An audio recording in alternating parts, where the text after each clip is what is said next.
Major breaking news. Attorney General Merrick Garland and his Solicitor General are trying to strike while the iron is hot, so they think. They have just requested of the United States Supreme Court that the court take a series of cases involving Second Amendment challenges to 18 U.S.C. 922G, in particular G1, basically trying to take advantage of what they think is a huge win for them in the Rahimi case. Maybe it is, and only time will tell. Nevertheless, we got to break down this major filing just submitted Monday after the Rahimi win for the Department of Justice, which was basically expected, but now we're trying to see and watching the Department of Justice as they try to take advantage of this win. And what do we want and what's going to happen? We're going to discuss this when we get back. Hey folks, I'm Mark Smith, host of the Four Boxes Diner, proud American gun owner, constitutional attorney, member of the United States Supreme Court Bar, and author of the brand new best-selling book, Israel Disarmed, What the 10/7 Terrorist Attacks on Israel Teach Americans About the Right to Bear Arms. Very important that we learn these lessons, the importance of making sure that we in the United States never become disarmed, even though many politicians want us to be totally disarmed because they know it's much easier to bully and indeed tyrannize unarmed Americans than it would be to tyrannize and bully armed Americans.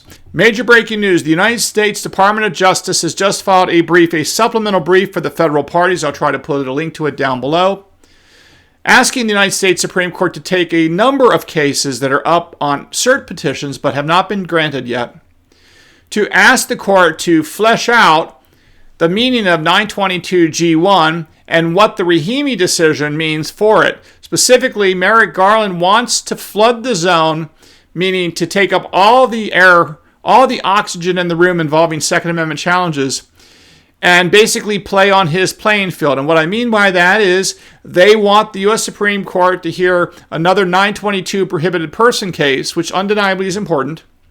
But they want to hear another one of those, in part, I think, because they want to elbow out all other more favorable Second Amendment-related cases that involve, as a general rule, law-abiding ordinary Americans.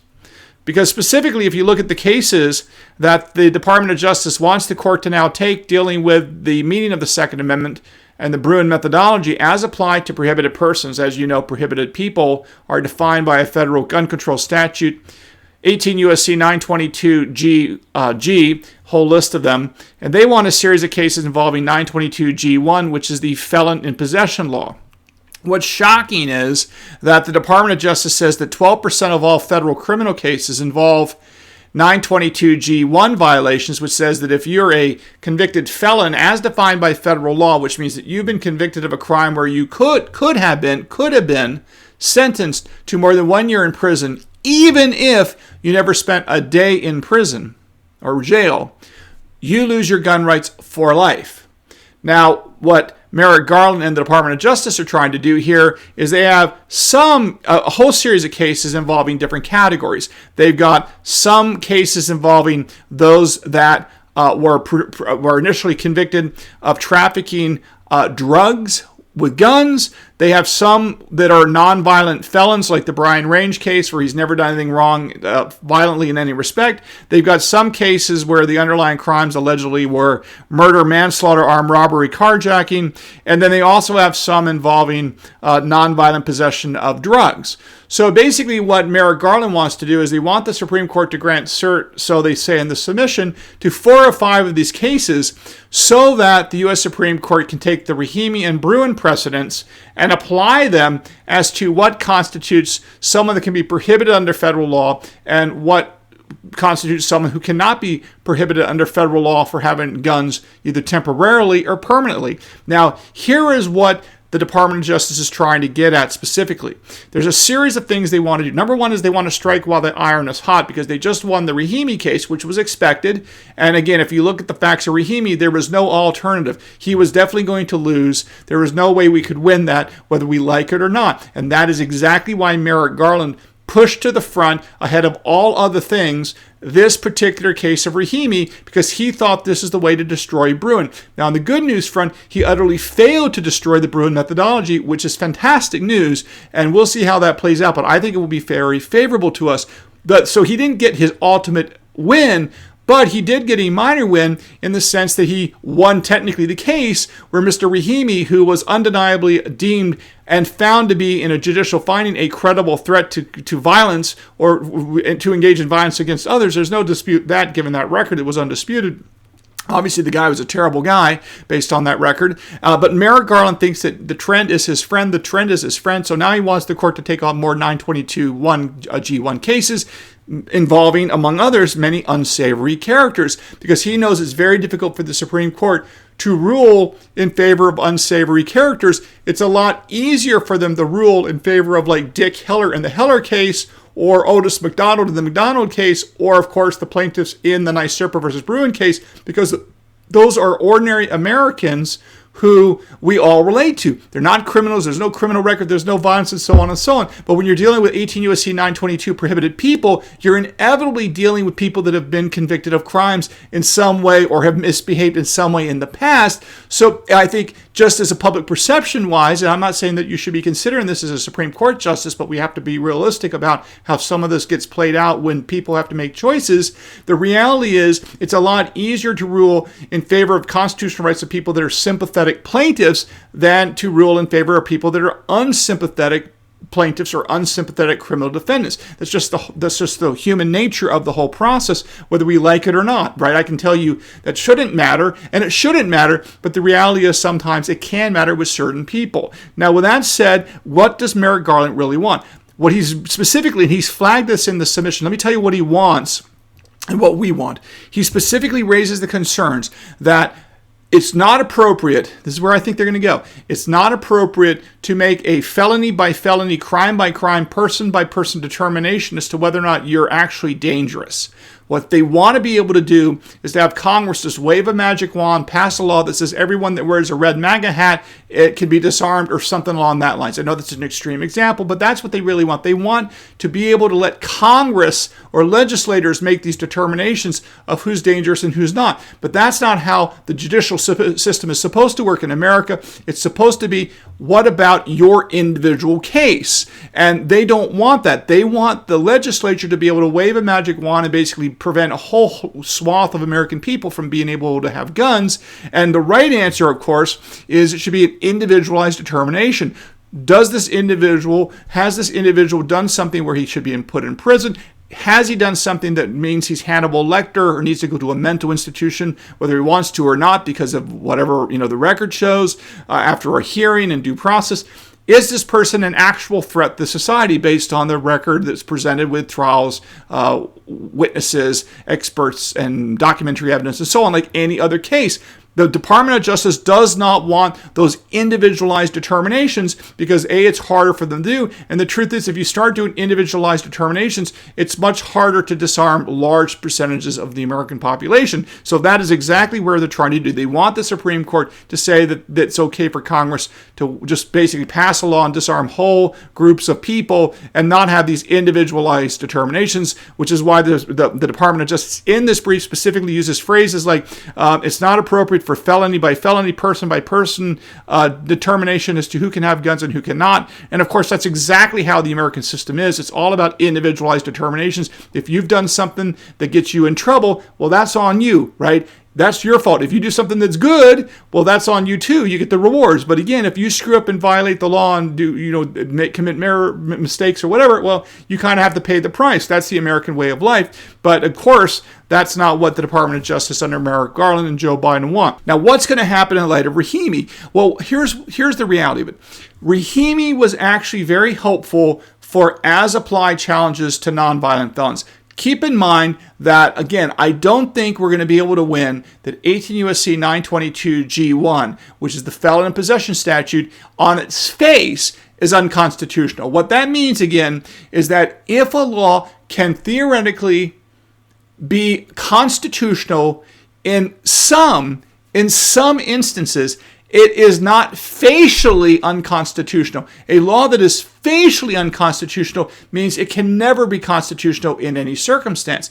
But even if a law is facially unconstitutional, it can still be unconstitutional as applied to you, or as applied to me, or as applied to a particular person. When it's unconstitutional as applied to someone, that's known as an as applied challenge. Now, for example, let's talk about the Brian Range case out of the United States Court of Appeals for the Third Circuit that said that Brian Range could not, on an as applied challenge, be disarmed because like 20 years ago, he committed some sort of a food stamp violation that technically constituted a felony as defined by the law, even though he never spent a day in prison and never was harmed a fly based on the record. No violence at all. He simply did something stupid with a welfare fraud 2 decades ago, yet he's been disarmed for life. The Third Circuit said no can do. That's not constitutional as applied to Brian Range. And that's the sort of thing that Merrick Garland and the Department of Justice don't like. But nevertheless, I think the Rahimi case is very good for several reasons. Because number one, if you remember what they said in Rahimi, is that it's okay if you have been found to be a credible threat to engage in violence toward others, then you can be, and here's the key, temporarily disarmed. Did you hear what I just said? The Rahimi case said you can be temporarily disarmed during that time period when you are deemed a credible threat to others. Temporary. And yet 18 U.S.C. 922 is a permanent lifetime ban on the ability to possess firearms. If you've been convicted of welfare fraud, you could have gone to prison for 2 or more years. In Pennsylvania, you've never hurt anyone or shown any threat to anyone, and now you're like 45 years of age and you did something stupid at 19, you under 18 U.S.C. 922G still cannot have guns. But based on Rahimi, that says you can, it's a temporary disarmament during the time you're a danger. That, I think, is a very favorable ruling to people like Brian Range and people that are not violent felons. Likewise, the other thing that's very good for the non-violent felony cases, and we'll talk about the other cases in just one moment, the other benefit to the non-violent felony cases, and presumably for all the cases, is that in a 9-0 ruling, not 8-1, but 9-0, because Clarence Thomas agreed with this, the Rahimi majority court specifically and outright rejected the notion that someone that is not responsible can be disarmed. That was an argument the Department of Justice was making. Remember, the Biden administration absolutely is terrible on guns. They want you all disarmed. You are a peasant. You are a peon to them. They want you to be a subject and to take your medicine. That's what they want. And they don't want you to have guns because, of course, if you have guns, well, that's another check on bad behavior and tyranny, which, again, if you want to have an oppressive, tyrannical, totalitarian state, you don't want citizens to have guns. And I'm not saying that everyone in the Biden administration necessarily thinks that way, but I can assure you there's a lot of people out there that are very uncomfortable with the fact that the founders ensured that we had multiple checks on tyranny, multiple checks on government overreach, one of which, of course, is the right to keep and bear arms. So with that said, again, the fact that the Department of Justice was trying to say that if we think you are not responsible, right, that you're not responsible, we can disarm you, was rejected even by the liberals on the court, 9-0. But that is the kind of mentality this Biden administration has toward guns and the Second Amendment. They basically want, and of course, they will define who's responsible and who's not responsible. So if they think you're disseminating disinformation or misinformation, they'll view you as not a responsible citizen, and they'll take away your guns, no different than the Chinese with their social credit systems, okay? And their social credit scoring systems. That's ultimately where I think a lot of people on the left, not necessarily all of them, but a lot of them would like to go, to be able to deny you the ability to exercise all sorts of rights, including the right to keep and bear arms, if they view you as irresponsible or not responsible. But I'm happy to report that 9-0 in Rahimi, the Supreme Court says that that argument cannot fly as a matter of constitutional law. And I think that is extremely helpful. Now, we've talked about these other cases. So I think when it comes to Brian Range and nonviolent felons, I think we stand an excellent chance of winning that case. Now, the other cases that the Department of Justice is seeking cert on are the things that we've already talked about on this channel conceptually. They're people that are nonviolent folks that possess drugs. There's other people that traffic it in drugs, meaning they were selling drugs allegedly, they're drug dealers. And there's other people that engaged in and were convicted of violent crimes, murder, manslaughter, armed robbery, and the like. And again, the way I think the court ultimately comes down on this is we knew we were going to lose Rahimi. I told you that from the start. That's why I recommended that an attempt be made to try to moot that case out, but nothing ever happened. We can get back to that at a future video. But the bottom line is we were never going to win Rahimi, and there was just no way to get 5 votes for that, which is exactly what I predicted, exactly what happened. But the good news is with Rahimi that the Bruin methodology remains. They're not going to do interest balancing. It's all about text and history, which ultimately is very good for Second Amendment rights. We'll see how that plays out in the future, but I feel very confident we're going to be good on that front. And then with nonviolent felons like Brian Range, I think that they will be able to have their rights restored or not lose them in the first place, because the old question is, why does Martha Stewart, who was convicted of lying to the FBI, lose her gun rights for life? That just seems absurd, and I think the Supreme Court will agree with that. However, I do think if you engage in drug trafficking, as to what that means, we can have that debate. But if you engage in drug trafficking, you're convicted of drug trafficking, I think there's a high likelihood they're not going to let you have your gun rights back, at least for some period of time. I think they're going to say that that is a violent crime that's a credible threat to the violence of others, because the only way you can enforce your drug-related deals, since it's illegal, is through either the threat of violence or actual violence. And I think we saw that recently in the U.S.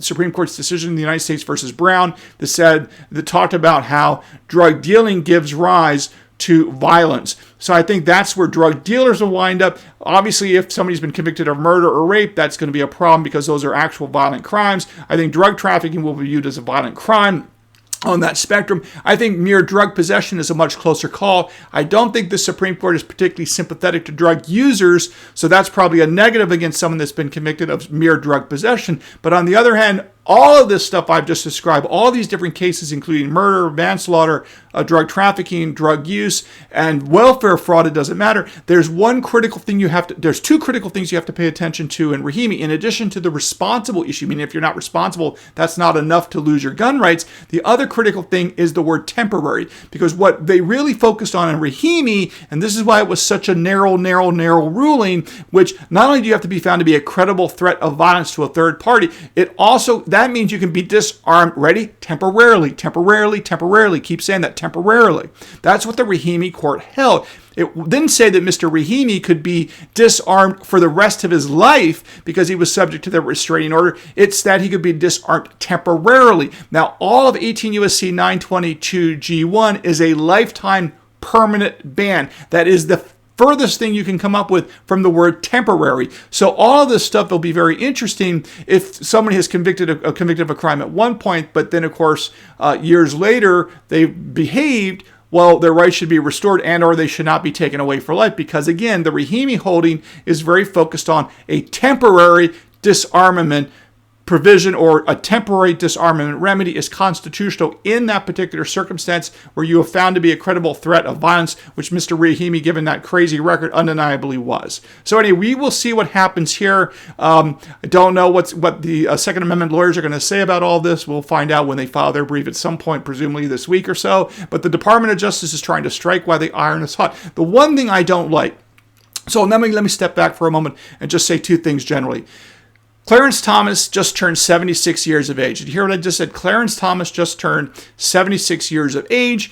We have to be cognizant of the fact that at the end of the day, in the year of our Lord 2024, in my opinion, the most important thing one can do if you want to protect and advance the Second Amendment is to make sure Joe Biden's not reelected, because obviously Joe Biden has put into federal offices all sorts of anti-gun people and anti-gun policies. So again, if you remove that threat, that is a huge advantage, because remember, the only reason why lawyers and judges get involved with Second Amendment fights is if, first and foremost, there are gun control laws passed. If gun control laws are never passed in the first instance, you don't have to worry about the Four Boxes Diner talking about the Second Amendment. You don't have to worry about lawyers talking about the Second Amendment. You don't have to worry about judges screwing up the Second Amendment, because they never have the opportunity to, because there's no law banning or restricting or regulating gun rights. So the first priority is to make sure that the bad laws never get enacted in the first place. That's the best line of defense to protect our rights, not to come to the Four Boxes Diner to talk about court cases, although that's fine. But again, these are really secondary or tertiary steps to try to protect our rights. We really want to win them by preventing laws from ever getting enacted in the first place. And of course, the other thing is, if, heaven forbid, as Justice Thomas or Justice Alito get older, and they leave the bench for any reason, that would give a Biden administration or another Democratic president the opportunity to flip that seat to someone that will undeniably be another Brown Jackson, bad on every conceivable issue, and viewing that, government overreach is always a good thing, and that we the people are we the peasants, and they the bureaucrats should be telling we the people what to do, and that's a good thing. So, there's a lot at stake, of course, in November. We'll see what happens. I can't predict what's going to happen there, but that's obviously something we got to focus on. And what's also interesting, I bring that up for another reason, that if the Department of Justice takes certain position when the Biden administration is in office, and then the Trump administration, let's say, came into office in January, and these cases are pending, keep in mind that would actually give potentially the Trump administration lawyers in January 2025 the opportunity to submit briefs actually in support of the Second Amendment in some of these pending cases, because the Solicitor General of the United States would flip over and presumably would be someone that was more sympathetic to the Second Amendment than whoever, who the Biden administration has up there. So keep in mind there's a lot riding on what will happen in November if you're interested in the Second Amendment one way or the other. All right, folks, there you have it. Make sure you subscribe to this channel if you have not done so already. Don't forget to follow me on X at 4boxesdowner. And by the way, on Wednesday afternoon, that will be tomorrow, Wednesday at 2 o'clock New York time, 2 o'clock Eastern time, I will be doing a live stream event for the Federalist Society, for all the members of the Federalist Society and others, including members of the public, about my 1 hour take on the Rahimi case. I will be breaking it down by myself, so you may want to check that out. I'll put information down below and in the community section, but that'll be this Wednesday, that's tomorrow at 2 p.m. Eastern time, and you may want to check that out and get a whole hour of Mark Smith live stream in a suit, no less. And again, check it out if you're interested. All right, folks, we'll see you again soon here at the 4 Boxes Diner. Orders up. Table 2A.